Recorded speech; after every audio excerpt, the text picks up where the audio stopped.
Welcome back, everybody, to State of the Nation with me, Matt Goodwin. Now, another shocking discovery in Britain. Get this, I could barely believe it when I read it. Nearly 1 million people in our country cannot speak English. According to official statistics, 10% of residents who were born overseas struggle to speak the English language.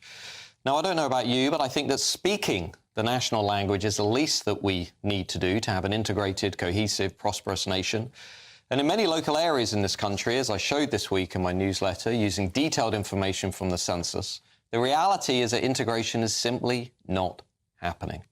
Take, for example, the area of St Matthews and Highfields in Leicester. In this area, more than 80% of people who are living in social housing were born outside of the UK, of whom only around half, 52%, are currently working. According to the latest census, only 43% of people who live in that area were born in the UK. A larger number of people were born in the Middle East or Asia. 3/4 of people in that area are Muslim, and shockingly, more than 4 in every 10 people in that area are living in households that contain no adults who speak English as their main language. Or consider the area of Tockington or Monks Park near Wembley Stadium. In this area, nearly 73% of people who live in social housing were born outside of the UK, of whom only 43% are currently in work.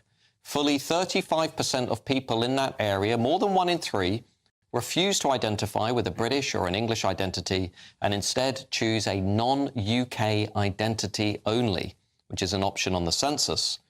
Fully 1/4 of people here live in households that contain no adults who speak English as their main language. Now, look, I think this is a national crisis. What is the Labour government's plan? I'm asking you. Capitulation is the answer. Labour's plan is to surrender to this phenomenon, to not do anything about it. The Labour Party's Tower Hamlets office has, in big letters on its facade, Somali and Bengali translations.